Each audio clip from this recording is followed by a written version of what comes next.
Infections continue to be a major cause of morbidity and mortality in cancer patients, particularly in those receiving intensive chemotherapy or undergoing hematopoietic cell transplantation. Antimicrobial agents are commonly prescribed to these populations for both treatment and prevention of infectious complications. Benchmarking studies demonstrate high antimicrobial utilization on oncology and hematopoietic cell transplant units. Antimicrobial stewardship efforts to optimize not only the selection but also dosing and duration of anti-infective therapy are extremely relevant to this particular patient population. Cancer patients are not a homogeneous group in terms of infectious risk. Patient-level factors dictate an individual's infectious risk. These include the net state of immunosuppression, the level of organ dysfunction, and pathogen exposure. The net state of immunosuppression takes into account tumor burden, neutropenia, treatment-related effects on humoral immunity, cellular immunity, and splenic function, nutritional status, and the presence of other comorbidities. Host defenses are also contingent on proper organ function. This includes intact skin, patent mucosal lumens, and intact lymphatics. When these are breached, patients can develop infections. Breaks in the skin due to vascular access devices, radiation damage, or surgical incisions can lead to central line-related infections or skin and soft tissue infections. Mucosal lumens can be affected either by chemo and/or radiation-induced inflammation, such as mucositis or typhlitis, or by tumor obstruction. Finally, lymph node dissection can lead to recurring episodes of cellulitis in the affected region. Infections arise from two types of pathogen exposure: endogenous, meaning the patient's own flora, or exogenous environmental pathogens, such as respiratory viruses. Those who have impairments in cellular immunity can also reactivate latent infections, such as Pneumocystis jirovecii, Toxoplasma gondii, or cytomegalovirus. Disease-specific risk factors also influence the infectious risk faced by oncology and hematopoietic cell transplant patients. Several common risk factors for different types of cancer diagnoses are listed in the following tables. Risk factors for infection that are shared by solid tumor patients include obstruction of bronchi, intestines, ureters, or bile ducts by tumor, local tissue injury from chemo or radiation therapy, postoperative infections, the presence of vascular access devices, and malnourishment. If neutropenia secondary to chemotherapy occurs, it is generally mild and resolves within a week. In contrast, patients with hematologic malignancies or recipients of hematopoietic cell transplantation can have significant neutropenia, varying degrees of asplenia, hypogammaglobulinemia, or T-cell defects. They have extended use of vascular access devices, frequent blood product administration, clinically significant mucositis, and more frequent prolonged anti-infective use. Autologous transplant recipients have fewer infectious complications than their allogeneic counterparts, and their infections occur when they are neutropenic.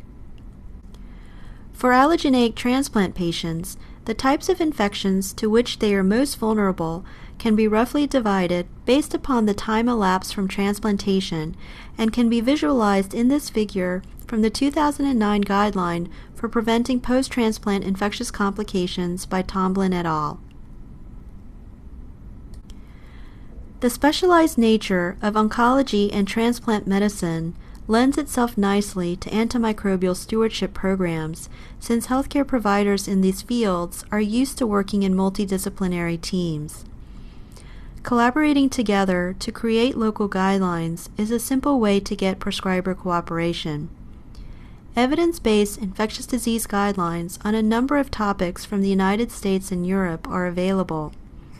These include, for example, the management of fever and neutropenia, the prevention of opportunistic infections in hematopoietic cell transplant recipients, and management of invasive aspergillosis. However, these should be modified within the parameters of an institution-specific patient characteristics, resources, and local epidemiologic factors. Implementing these guidelines and providing feedback to the prescribers is also essential. For example, routine antibiotic prophylaxis was not practiced before 2006 at a tertiary cancer center in New York City, but the prevention of pre-engraftment viridin streptococcal sepsis in allogeneic hematopoietic cell transplant patients was a high priority due to an incidence of 7.4% and an attributable mortality of 21%. Vancomycin-based prophylaxis was started in 2006 and was associated with complete elimination of viridin streptococcal bacteremia in a joint antimicrobial stewardship, infectious disease, and transplant service analysis. Ongoing surveillance is being conducted to follow changes in epidemiology and resistance patterns. Other key partners for antimicrobial stewardship programs include the Pharmacy and Therapeutics Committee to ensure that appropriate antimicrobial agents are available to support oncology and hematopoietic cell transplant patients, clinical pharmacists who can assist with extended interval dosing for serious gram-negative infections and therapeutic drug monitoring, the microbiology laboratory for the timely diagnosis of infections, including adoption of rapid diagnostics, and infection control to assist in analyzing the relationship between antibiotic use and trends in microbial resistance. Adoption of healthcare information technology via electronic medical records, computer order entry, and clinical decision support facilitates antimicrobial stewardship efforts by improving prescribing and reducing medication errors. Fever and neutropenia is a common problem that occurs during receipt of cytotoxic therapy for the underlying malignant disease. The 2010 Infectious Diseases Society of America guideline provides a blueprint for the antimicrobial management of febrile neutropenic patients. Adherence to these guidelines is an easy target for stewardship programs. One key point that this guideline emphasizes is a categorization of neutropenic patients into high versus low risk to determine the delivery, venue, and duration of empiric therapy. High-risk patients are anticipated to have an absolute neutrophil count less than 100 for more than 7 days after cytotoxic chemotherapy and/or have significant comorbidities such as hypotension, pneumonia, new-onset abdominal pain, or neurologic symptoms. These patients should be admitted for intravenous therapy. Low-risk patients are neutropenic for less than 7 days with few or no comorbidities.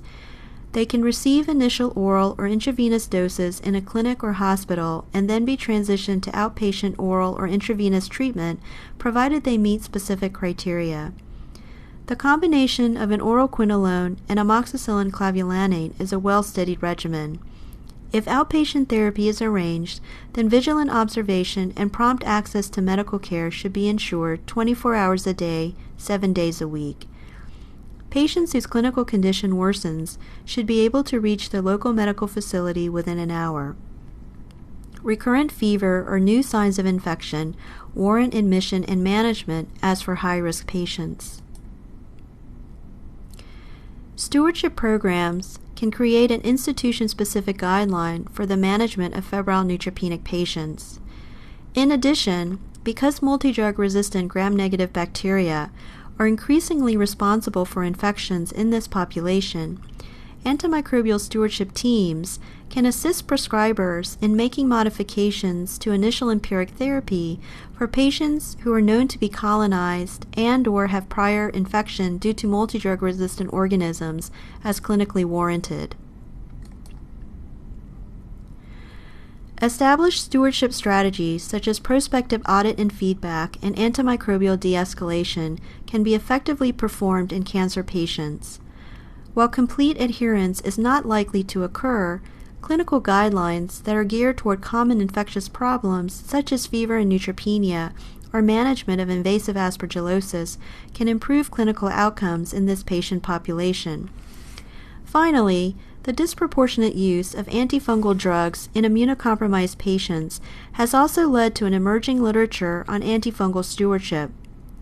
Several institutions have used a multi-pronged approach incorporating pre-authorization and/or prospective audit and feedback, in addition to education and guideline development to improve antifungal prescribing. In conclusion, cancer and hematopoietic cell transplant patients are important targets for antimicrobial stewardship since they are frequently exposed to prolonged courses of anti-infective agents. Antimicrobial stewardship team members should appreciate that these patients can have varying immunosuppressed states that then inform their infectious risks. Being able to assess the type and degree of immunosuppression thus requires a level of expertise by antimicrobial stewardship personnel involved in the care of cancer patients. U.S. and European guidelines are available as resources for antimicrobial stewardship teams to develop locally relevant guidelines. And finally, there is a slowly growing body of literature that shows that antimicrobial stewardship programs can effectively apply a variety of established stewardship strategies in the oncologic and hematopoietic cell transplant patient population.